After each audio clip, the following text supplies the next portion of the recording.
दोस्तों सोचिए, अगर कल सुबह उठें और पता चले कि हमारे मोहल्ले का एक साधारण सा आदमी देश का राष्ट्रपति बन गया। पागलपन लगता है ना? लेकिन इतिहास में ऐसा हुआ है, वो भी मुगल साम्राज्य में, जब हुमायूं ने एक नाविक को 48 घंटे के लिए हिंदुस्तान का बादशाह बना दिया था। नमस्कार दोस्तों, स्वागत है आप सबका आपके अपने चैनल नॉलेज एंकर पे। नॉलेज ही है असली पावर। आज हम जानेंगे मुगल इतिहास की उस घटना के बारे में जो जितनी अविश्वसनीय लगती है उतनी ही सच्ची है। एक नाविक का 48 घंटे के लिए मुगल बादशाह बनना, या यूं कहें कि हिंदुस्तान का बादशाह बनना। साल था 1539। हुमायूं अपनी साम्राज्य की सबसे बुरी हार झेल रहा था शेर शाह सूरी से। चौसा की लड़ाई जिसने सब कुछ बदल दिया। मुगल सेना टूटी, हुमायूं भाग रहा था और सामने उफनती गंगा नदी, बचने का कोई रास्ता नहीं। ठीक इसी समय आता है कहानी का हीरो, एक साधारण नाविक जिसका नाम था निजाम। कुछ स्रोत इसे निजामुद्दीन भी कहते हैं। नाव का मालिक, लेकिन दिल बादशाह जैसा, क्योंकि असली बादशाह ताज से नहीं हालात से बनते हैं। हुमायूं ने उससे कहा,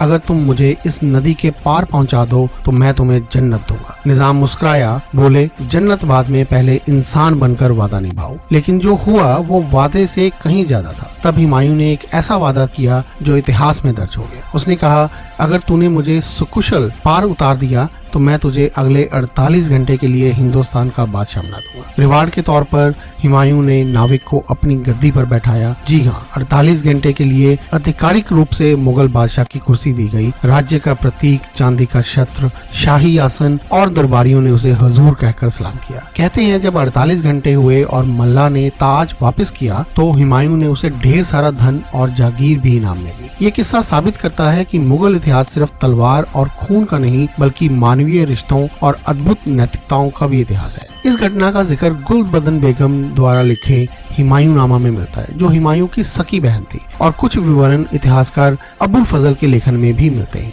इसे इतिहास में सेरेमोनियल किंगशिप कहा जाता है, यानी प्रतीकात्मक रूप से किसी को राज सिंहासन सौंप देना। असली सत्ता बाद में वापस ले ली जाती है। मॉडर्न कॉन्टेक्स्ट में इसे ऑनरेरी अथॉरिटी कहा जाता है, मतलब इज्जत के लिए दिया गया अधिकार। एक बात और जो बहुत कम लोग जानते हैं, शेर शाह सूरी से हारने के बाद हुमायूं ने भटकल, गुजरात और यहाँ तक कि फारस, पार्शिया तक भटक कर शरण ली, और बाद में सत्ता वापस मिली तो उन्होंने अपनी इस घटना को ईश्वर की परीक्षा कहा। तो दोस्तों, अगर आपको ये वीडियो ज्ञानवर्धक लगी तो इस कहानी को एक दोस्त तक जरूर पहुंचाएं, क्योंकि इतिहास तभी जिंदा रहता है जब उसे बांटा जाए। और ऐसे ही रेयर, हिस्टोरिकल, मिस्टीरियस नॉलेज के लिए सब्सक्राइब कीजिए चैनल नॉलेज एंकर को, क्योंकि नॉलेज ही है असली पावर।